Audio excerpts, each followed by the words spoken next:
Fala aí, meu amigo ligado no Toque Passa, chegando nesta terça-feira para falar, é claro, de NFL, porque a semana 1 já está nos livros de história e terminou com a vitória do Seattle Seahawks, como todo mundo previa, sobre a equipe do Denver Broncos, né? Afinal, o Geno Smith é muito mais quarterback do que Russell Wilson.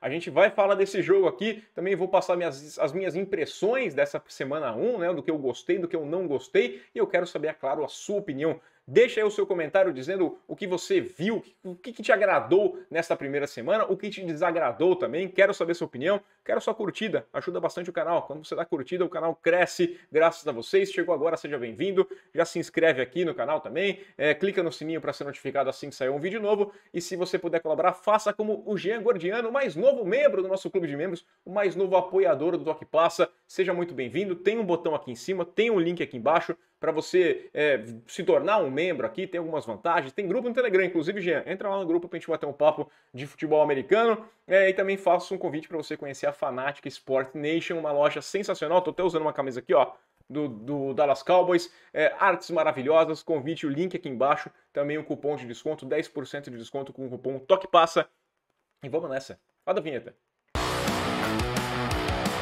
Vamos começar aqui com esse reencontro entre Russell Wilson e a torcida do Seattle Seahawks, né? Eu vou deixar bem claro aqui que teve vaias lá pro Russell Wilson, muita gente falou que, pô, não pode vaiar, o cara conquistou um Super Bowl com vocês, você tem que tratar bem o cara que já fez muito por Seattle. Eu acho que quem estava em campo ali era o Russell Wilson, quarterback do rival, então a vaia tá mais do que liberada, porque rival você pode vaiar. Se fosse uma homenagem, tá aqui, vamos receber o ex-jogador Russell Wilson, que tá aqui como representante daquele time do Super Bowl 48, aí tudo bem, aí você bate palma. Ah, mas ele trocou o time, ele que pediu para sair? Sim, foi um acordo, foi um acerto, tudo foi combinado e o que ele fez tem que ser homenageado, mas nesse momento que ele é rival, então a vaia pra mim tá mais do que liberada. Se você pensa o contrário, tudo bem, eu respeito a sua opinião.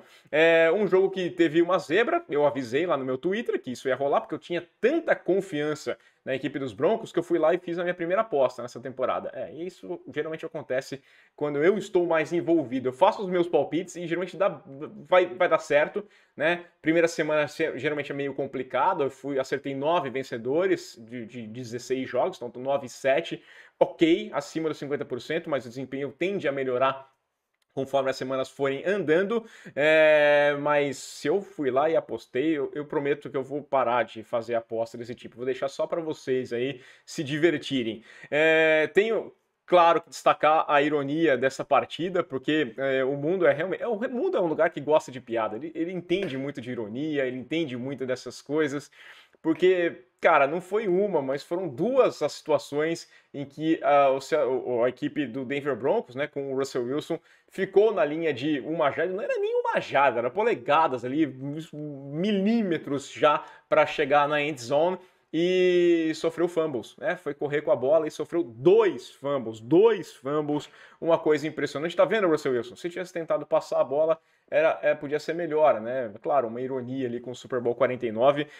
Óbvio que a chamada de corrida era mais correta a ser feita. Talvez um quarterback sneak poderia ter sido usado, quem sabe na segunda tentativa, mas eu acho que na cabeça do Russell Wilson falou assim, eu vou correr com a bola. Sofreu um fumble. Na segunda vez que fica naquele mesmo cenário, você fala assim, duas vezes não vai rolar, né? E aí ele fez, mais uma vez, rolou o fumble, mérito da defesa do Seattle Seahawks, forçando os dois turnovers, mas, cara, óbvio que o Melvin Gordon e o Javonte Williams não são o Marshawn Lynch, o Super Bowl 49 tinha que ter corrido, eu entendo a justificativa de ter que passar por conta do relógio, né, gerir ali o relógio, mas, né, convenhamos, foi uma coisa que ficou na história, no folclore do futebol americano. Mas vamos lá, então, começar a analisar essa partida que deixou o Seattle, como todo mundo previa, na liderança da NFC Oeste, né? É o melhor time do Oeste, é o único time que venceu um jogo nesta semana 1, como todo mundo previa. Ia acontecer isso, todo mundo sabia. Primeiro vou destacar o lado vencedor com Geno Smith. Deu um show, né? Vamos dizer aqui que ele justificou o voto de confiança do Pete Carroll. Pete Carroll colocou ele na equipe não porque ele ia ser sensacional, porque ele ia dar passes de 200 jardas, ia fazer espetáculo, ia ser o novo Mahomes, mas porque ele era um cara com menos chance de errar, ele é um gestor melhor do que era o caso do Drew Lock, e ele foi isso daí, né? Primeira campanha dele, muito boa, conectou 4 dos 4 passes que tentou, inclusive vou destacar aqui o passe que ele deu para touchdown do Will Dissly, porque foi uma jogada muito inteligente, tem que bater palma, sou um crítico do Gene Smith, acho ele fraco, mas ele fez uma jogada muito consciente, porque ele sai na corrida, mas mantendo os seus olhos para o fundo do campo para ver se aparecia uma opção antes de cruzar a linha de scrimmage. Ele vê o Will Dissly totalmente livre, faz o passe em movimento e o Dissly conquista ali as suas 38 jardas para anotar o primeiro touchdown do jogo. No primeiro tempo ele foi 17 de 18 nos passes, teve mais um passe para touchdown, ali a conexão com o Kobe Parkinson de 25 jardas, muito bem. Só que é aquela coisa, é a montanha-russa que a gente imagina dele. Segundo tempo, ele foi pouco, né? O Seattle Seahawks marcou os 17 pontos no primeiro tempo e depois não marcou nada no segundo tempo. Não saiu com a derrota, não tomou a virada por conta da incompetência da equipe do Denver Broncos. Ele era curto, né? Ele terminou a partida, o Gene Smith ainda, com 23 de 28, 195 jardas, 2 passos para touchdown, sem nenhum turnover, o que é interessante, né? Foram uns números ok, mas é curto, não é grande coisa, era insuficiente para sair com a vitória, não fosse a incompetência da equipe do Denver Broncos de segurar a bola, simplesmente isso, era só segurar a bola ou então gerir melhor o relógio, porque o lado negativo dessa partida, o lado perdedor, tem um ponto mais baixo que infelizmente eu tenho colocado no Nathaniel Hackett, né? É uma aposta que eu tenho, acredito que vai ser um bom treinador, é um cara que chegou muito bem conceituado lá pelo trabalho que ele fez em Green Bay, mas a gente já cansou de falar até aqui que ser um bom coordenador nem sempre significa que você vai ser um bom head coach. Você tem que administrar muitas coisas mais quando você é o head coach do que quando você é o coordenador. As chamadas, o relógio é o ponto mais baixo aqui para mim. Mas antes eu vou começar falando que a equipe dos Broncos me pareceu um time mal treinado, completamente desorganizado nesse primeiro momento. A primeira impressão é muito ruim. Cometeu 12 faltas para 106 jardas. É muita indisciplina, não é cabível isso. Ah, mas tem o barulho, é normal que isso aconteça. O Russell Wilson conhecia, entendia o que podia acontecer lá no Lumen Field, então eu acho que ele estava um pouquinho mais, né? Deveria ter uma organização um pouquinho melhor na equipe do Denver Broncos. Inclusive os fumbles acontecem com snaps meio acelerados ali, porque o relógio vai estourar, a coisa não sai muito bem organizada. Os fumbles são também culpa dessa desorganização da equipe do Denver Broncos. E, pô, falando do relógio aqui, quem acompanhou o jogo no Manningcast viu o Peyton Manning completamente inconformado com a gestão do relógio nessas jogadas, na jogada final, aliás, né? Porque é uma 4ª para 5, com 1 minuto no relógio, eles deixam o relógio correr até os 20 segundos para pedir o primeiro tempo. Não faz sentido, né? Porque aí você vai chutar um field goal de 64 jardas. Não é em Denver, na altitude do Colorado, não é na altitude de Denver. Você vai chutar num estádio que tem a abertura, que tem o vento, que tem todos os problemas, e eles vão lá e chutam. 2 vezes o McManus chutou, né? Ele chutou a primeira vez, o Pete Carroll acho que tentou dar um alerta para os caras, vocês vão chutar mesmo, né? Porque ele pede esse tempo, que aí o cara faz o teste, a bola já sai aqui para o lado esquerdo dele, né? Sai do lado direito da tela. Ele poderia fazer um ajuste nesse chute, ele faz ainda, mas é curto, você tinha que ser um pouquinho mais pro lado ainda, ou então o Nathaniel tinha que ter percebido que, olha, o Russell, volta lá pro meio do campo, vamos tentar uma jogada, porque na pior das hipóteses, se tivesse com 1 minuto ainda, se tivesse rolado a jogada, pedisse tempo na hora, tinha 1 minuto, chutou o field goal, acertei, ótimo, acertei o field goal, tô em vantagem, e agora a minha defesa tem que segurar um ataque que ela segurou durante todo o segundo tempo por menos de 1 minuto. E eu tenho 2 tempos para pedir, caso aconteça alguma coisa ali, uma gestão, né, consigo controlar. Se eu errar esse chute, como acabou acontecendo, eu tenho 2 tempos para pedir, por mais que eles ajoelhem ou que eles tentem uma jogada, é só não permitir um first down, que eu vou ter ali uns 20 segundos ainda para tentar algum milagre, alguma coisa extra, né, um passe em profundidade para colocar em situação de chutar um field goal mais curto, mas era muito melhor, fazia muito mais sentido você pedir tempo do que deixar o relógio estourar com 20 segundos ali. Olha, inexplicável, tá?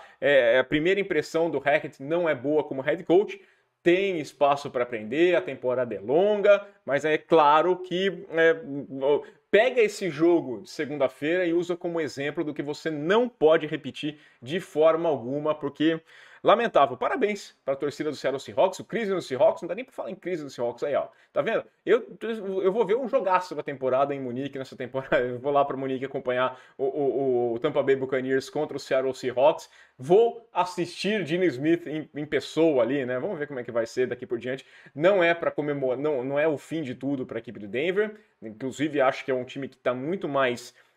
Eu não enquadro tanto no all-in, porque eu acho que é uma coisa que pode acontecer não nesse ano, mas na próxima temporada. E a equipe do Seattle Seahawks está numa reconstrução, não é para se comemorar e sair fazendo festa. Não acho que vai ser um time que vai chegar ali no Super Bowl. Inclusive, Jamal Adams saiu machucado, pode ser uma perda importante, esse é um problema no joelho, parece que afetou o quadril também. É um caso para perder um jogador aí por um certo tempo, se não para toda a temporada. A gente vai acompanhar mais nesta terça-feira. Por falar em lesão aqui, antes de ir nos meus pontos positivos e negativos, vou falar aqui uma notícia que pode ser considerada boa para o torcedor do Pittsburgh Steelers, porque é provável que TJ Watt não precise passar por cirurgia, né? Ele tem lá essa ruptura no músculo do peitoral, é um problema que geralmente significa fim de temporada, mas a sensação dos Steelers, o que foi falado lá dentro dos Steelers, é que eles estão otimistas que pode ser um problema que acabe sendo resolvido com a volta do TJ Watt ainda nessa temporada, quem sabe até em 6 semanas. A gente vai lembrar que o JJ Watt teve um problema similar ali, né? Um problema de peitoral. O irmão do TJ, ele pode ter passado com o guia do como se recuperar, e o JJ voltou em 8 semanas, né? Isso lá no passado. Quem sabe o TJ tem ali essa mesma propensão e faça todos os serviços de direito para voltar ainda nesse ano. Vai ser desfalque por um tempo, mas entre perder ele para toda a temporada e perder ele por 6 semanas é o menor dos males para a equipe do Pittsburgh Steelers. Hoje, às 18 horas do horário de Brasília, né, às 10 da noite para mim aqui em Portugal, eu vou contar com a presença dos meus colegas, o Sherm e o Vistan, que estão felicíssimos ali com o Cliff Kingsbury, são torcedores do Arizona Cardinals. Se você nunca conheceu vai conhecer hoje na nossa live, às 6 da tarde no horário de Brasília. 10 da noite aqui para mim em Portugal, sei que tem muitos amigos portugueses acompanhando também aqui o canal, e a gente vai fazer o nosso podcast passando a limpo essa primeira semana, né? Vai ficar disponível também, se você não conseguir às 6 da tarde, tô voltando do trabalho, bota ali o celular, vai acompanhando um pouquinho, mas se não conseguir, o vídeo vai ficar à disposição para você acompanhar depois, e também vai ter em formato de podcast, então vou compartilhar todos os links aqui direitinho com vocês depois, mas fica o convite, tá? 6 da tarde de Brasília, tem aqui para a gente falar dessa semana 1 e já dar uma projetadinha um pouquinho na semana 2, que começa nessa quinta-feira, jogo entre Chargers e Chiefs, um jogo que promete demais, são dois dos times que eu gostei bastante de ver nesta primeira semana da temporada, e é disso que eu gostaria de falar neste momento aqui, porque eu quero falar das equipes que me encantaram e também das que me decepcionaram nesta primeira semana, essa primeira impressão que eu fiquei da temporada 2022. Vou lembrar aqui que o que me agradou é normal, agradar é geral, né? Fazer um pouquinho acima daquilo que eu esperava, e decepcionar tem que ser abaixo do que eu acreditava que veria. Então, por exemplo, casos como da equipe do New England Patriots, não entra em decepção, porque foi exatamente tão ruim quanto eu imaginava que seria. Tão bagunçado, tão confuso. A equipe dos Cardinals também, não apostava nada. Os Cowboys, tinha uma expectativa baixa e ela se confirmou. Então, eu já tinha uma previsão ruim, então não era uma decepção. São times simplesmente que foram tão ruins quanto eu esperava que fossem, né? Tem aquele time que ganhou o jogo, mas não encantou, não me deu uma perspectiva diferente. O caso do Washington Commanders, né? Não vou sair daqui falando, pô, Commanders, ó, impressionante, né? Não, então é fazer um pouquinho além daquilo que eu esperava. Vou começar com as coisas ruins para depois terminar no alto astral, como acontece nos jornais, né? Vou começar falando da equipe do Green Bay Packers, falei bastante no vídeo de ontem, do quão decepcionante foi esse jogo que eu trabalhei lá nos canais ESPN. Eu até tomei uma crítica aqui do Herman Skoll, né? Alguns torcedores dos Vikings ficaram bravos comigo, porque acharam que eu menosprezei, que eu tirei o mérito, diminuí a vitória dos Vikings sobre os Packers, e é muito longe disso mesmo, tá? Porque Eu tinha um palpite que a equipe dos Vikings ia vencer esse jogo, eu achava que era um bom time. Comecei a minha transmissão lá na ESPN elogiando o Kirk Cousins, falando que ele é motivo de piada, o pessoal tira sarro dele, mas eu gosto, eu acho que ele é um quarterback que consegue entregar, ele não é nenhum Mahomes, não é um Peyton Manning, não é um Aaron Rodgers, não é um Tom Brady, mas ele é um cara que na média da NFL ele está acima da média do que a gente tem nos 32 times. Acho que é um cara competente e capaz de entregar as coisas. Gosto bastante dessa equipe dos Vikings, acho que tem um potencial de chegar mais longe e tinha feito essa aposta. Mas eu esperava uma dificuldade maior na partida e quem me decepcionou foi a equipe do Green Bay Packers. Os Packers não entregaram aquilo que eu imaginava. Eu imaginava os Vikings entregando isso. A equipe dos Packers eu acreditava que ia ter uma defesa melhor. Comecei também elogiando muito a secundária, principalmente, a defesa como um todo. O ataque eu achava que tinha essas dúvidas, mas poderia entregar uma situação. E a equipe dos Packers foi bem abaixo do que eu imaginava.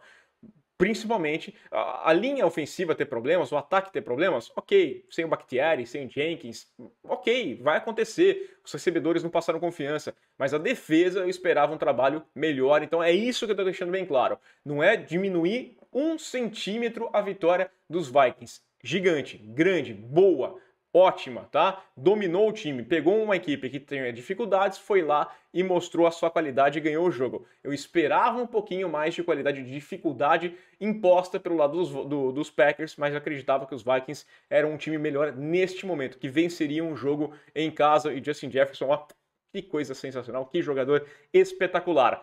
Tennessee Titans. Eu nem sei se eu coloco esse time aqui entre as decepções, porque é outro time que eu tinha uma expectativa baixa no começo da temporada. Mas eu achava que podia jogar minimamente melhor, sendo capaz de vencer a equipe dos Giants. Então eu vou colocar entre os decepcionantes, né, o time que me decepcionou, mas é por milímetros, né? Foi um pouquinho abaixo daquilo que eu achava que poderia render. San Francisco 49ers, outro time que eu falei bastante ontem aqui no vídeo, me decepcionou. Eu achava que teve a chuva, as condições do gramado não eram ideais, teve todos os problemas, tinha desfalque, não tinha o Kiro, o Elijah Mitchell machucou, mas eu esperava uma produção um pouquinho melhor, esperava um pouquinho mais do Trey Lance. Eu torço muito para que não comece aquele papo de que será que o Trey Lance está pronto para ser titular? Não tem mais essa história, pelo que foi pago para ele no draft, né? Pelo que foi dado em troca dele para ele ser a escolha tão alta no draft. Ele tem que ser titular na semana 2, não faz sentido nem você ter um cara como o Garoppolo como reserva ainda e imaginar, cogitar a hipótese de colocar o Trey Lance. Já falei aqui, eu defendi o tempo inteiro que eu não queria o Garoppolo no elenco dos 49ers, porque eu não queria esse papo, e eu quero que o Trey Lance responda para evitar que tenhamos essa conversa, será que o Garoppolo não era melhor lá, né? Então, não vou entrar nesse papo, mas é um time que me decepcionou. Entregou menos do que eu imaginava que poderia entregar nos dois lados da bola, na defesa e também no ataque contra um time com suas deficiências. Um dos times que são dos piores da liga. Falei aqui na pré-temporada, minha perspectiva antes de começar a temporada da pré-temporada era dos Bears como o pior time da NFL. Quando eu vi a pré-temporada, eu falei, não, esse time vai ganhar algumas partidas, é um time ruim ainda, mas vai ganhar seus jogos, mas não imaginava que ia ganhar da equipe dos 49ers já na primeira semana. Bengals também me deu uma desanimada, né, pela quantidade de erros do Burrow. Acho que um cara como a gente está com tanta aposta em cima do Joe Burrow, ele tinha que ter entregue algum a mais. E a linha ofensiva, tem erro do Burrow, mas mesmo assim, são 7 sacks. É uma defesa difícil, era uma defesa complicada, como a equipe dos Steelers tem, sim, mas 7 sacks é uma coisa que eu esperava ver na linha do ano passado, não nessa linha ofensiva da equipe dos Cincinnati Bengals. 4 turnovers também, como eu falei, Burrow tem muita culpa nos sacks, porque fica esperando a big play, não passa a bola rápido, os turnovers consequentes, que também são deles, os passes, as decisões são dele.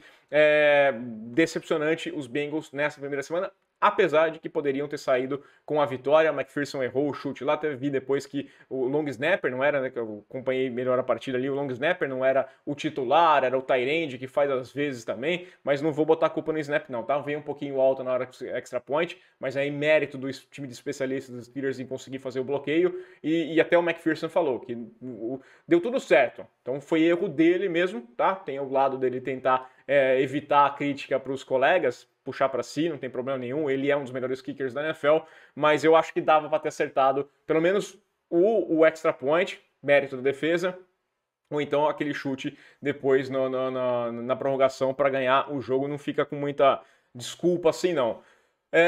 Decepção também, o Indianapolis Colts, o próprio técnico Frank Reich também falou que a culpa não foi do field goal perdido lá pelo Rodrigo Blankenship na prorrogação, admitiu que uma série de erros, né, palavras do Frank Reich, uma série de erros impediu que o time dos Colts vencesse esse jogo, definisse algumas jogadas, algumas campanhas que chegavam mais perto.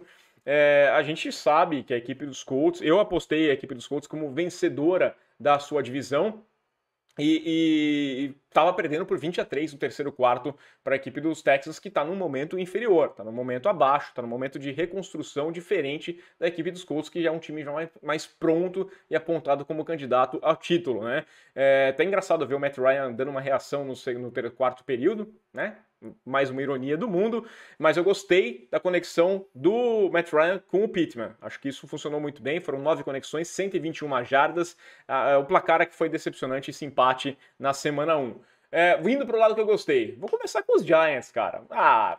Não tenho o que dizer, né? Não é um time que vai brigar pelo Super Bowl, ainda acho que vai ser um time que vai ter campanha negativa, que vai passar algumas vergonhas ao longo da temporada, mas não é hora de pensar nisso. A hora é comemorar o que eles fizeram. Muito legal ver o Brian Daboll, dancinha no vestiário, a torcida esfuziante, Nova York em festa, porque pela primeira vez desde 2016 a equipe dos Giants tem uma campanha positiva na temporada. 2016 foi o último ano que a equipe foi para os playoffs e de lá para cá não chegou a ter uma semana com campanha positiva. Então, meus parabéns para o torcedor do New York Giants, pode comemorar. Pode ficar feliz com o Saquon Barkley. Eu fiquei feliz com o Saquon Barkley porque eu fiz uma aposta que eu defendi a pick dele lá no draft e ele teve uma partida com 164 jardas. Então todo mundo dando como a última chance do Saquon Barkley se manter na NFL. Então foi bom ver ele colocando esse jogo terrestre, ele funcionando muito bem. E, legal, eu fiquei feliz, né? Tem incompetência dos Titans de não conseguir chutar? Tem. Os Titans são uma decepção? Sim, decepção. Mas, mérito dos caras, foram lá e ganharam. Inclusive, gostei da mentalidade de vou pra vitória na tentativa da conversão de 2 pontos. Podia chutar o extra point e empatar o jogo. Não, foi para a conversão de 2 pontos, conseguiu e garantiu a vitória depois no erro dos outros, mas vitória é vitória. Gostei também dos Chiefs, falei aqui, né? Mahomes sem o Tyreek Hill funcionando muito bem. E eu quero ver nessa quinta, porque outro time que eu gostei foi a equipe do Los Angeles Chargers. Gostei bastante do jogo. Eu sou fã do Herbert, estou me segurando aqui para não comprar uma camisa dele. Coloquei até no carrinho esses dias aqui, não fiz a compra. Gostei do Khalil Mack, que apareceu bem ali selando até a vitória, mas fez um bom jogo também, relembrando os grandes momentos, e venceu um jogo que é interessante, porque os dois times me agradaram. Eu gostei também da equipe dos Raiders. Eu acho que tem um all-in lá nos Raiders, mas não acho que eles vão para os playoffs nesse ano. E eu gostei da conexão do Derek Carr com o Davante Adams. Inclusive o Alessandro Dias mandou uma mensagem aqui pedindo para que na segunda-feira eu fizesse um comentário falando quais jogos valeriam a pena procurar os melhores momentos, o jogo em 40 minutos lá do Game Pass, e esse é um dos jogos que vale. Foi muito legal, acompanhei, muito bom mesmo, vale a pena você assistir. Assim como vale assistir Eagles e Lions, 2 times que eu gostei, né? Um jogo que teve a vitória lá dos Eagles por 38-35. Gostei da conexão do Hurts com o A.J. Brown, 10 recepções, 155 jardas. Não teve o Hurts, não passou para touchdown ali, mas foi capaz de conduzir essa equipe na vitória. Gostei muito também do jogo terrestre da equipe dos Lions. O DeAndre Swift, principalmente, ali conseguiu 144 jardas, só ele, teve um touchdown também. Bom, gostei bastante das duas equipes, tanto dos Lions quanto dos Eagles. Acho que os Lions estão no momento de reconstrução ainda, não é um time para brigar por playoff, para brigar por título, mas gosto desse passo dessa equipe lá de Detroit. É um jogo interessante, gostei dos dois lados. Já na vitória, aqui também é outra curiosidade, na vitória dos Saints sobre os Falcons por 27-26, eu vou destacar aqui os Falcons. Não que a equipe dos Saints não tenha sido boa, eu esperava, eles fizeram o que eu esperava deles, esperavam que eles vencessem, acho que foi ali dentro do que eu imaginava que a equipe dos Saints poderia fazer, mas Atlanta me surpreendeu positivamente, né? Ela me passou uma boa impressão que eu não tinha, apostava como o pior time da liga, como first pick no próximo draft, mas me mostrou coisas interessantes. O Cordarrelle Patterson, mais uma vez, correndo bem com a bola. O Mariota também fazendo um bom jogo, né? Ele foi 20 de 33 nos passes, nada brilhante, 215 jardas, sem pontuação, sem turnover, o que é ponto importante, mas correu bem com a bola. Foram 12 corridas, 72 jardas e um touchdown terrestre. Então eu vi mais pontos positivos do que eu imaginava que eu veria nessa equipe de Atlanta.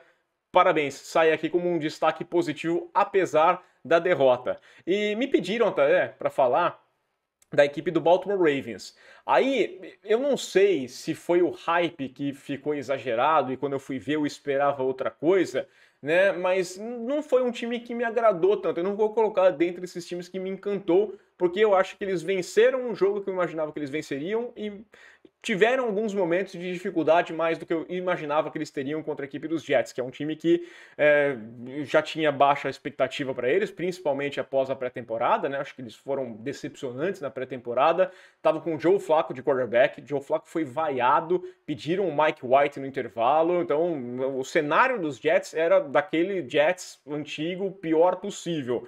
E o jogo terrestre, por exemplo, da equipe dos Ravens não encaixou. No primeiro tempo, quem saiu como principal corredor foi o Lamar Jackson com 4 jardas em uma tentativa, né? Não deu certo, eu esperava um jogo terrestre funcionando mais, o placar se manteve mais apertado por muito mais tempo do que eu imaginava que ficaria, né? Teve aquele 3-3, aí ficou 10-3 e ficou uma coisa desse jeito por um longo tempo. No segundo tempo, né, os Jets não conseguem mais nada, descambam, o jogo vai se caminhando para uma vitória mais tranquila da equipe do Baltimore Ravens. Gostei dos passes do Lamar lá para o Duvernay, também para o Bateman. O Bateman fez um belíssimo touchdown ali de 55 jardas, mas numa jogada anterior ele sofreu um drop patético, ridículo, né? Então é um time que é interessante, acho que os Ravens vão brigar, é um time bom sim, pode sonhar com playoff, deve chegar nos playoffs na minha opinião, mas não vou colocar entre os times que me encantaram nessa primeira semana. Não sei se foi por conta do hype de quem me elogiou tanto, né? Até o meu colega lá, o Alex, lá do grupo de membros, ele falou assim que estava preocupado em saber como é que os Ravens vão se comportar contra uma defesa mais forte, e essa mesma impressão que eu fiquei. Eu acho que o ataque tem alguns problemas ali ainda, e eu quero ver mais esse time ser mais testado. Claro, primeira semana, muita coisa pode mudar, o time tem aquela ferrugem, aquela ansiedade da primeira partida, mas agora por diante a gente espera que as coisas sejam melhores, não só para quem se destacou como positivamente nessa primeira semana, mas que melhore também para o seu time na próxima semana. Tô torcendo para o meu time melhorar também, né? Por que não? Quero saber a sua impressão. Deixa aí o seu comentário, curte o vídeo, assina o canal e a gente volta. Tem live, hein? 6 da tarde no horário Brasília. Vai ter lá depois para clicar no sininho, para você já ficar por dentro e acompanhar a nossa live especial do Toque Passa Podcast de NFL. Aquele abraço!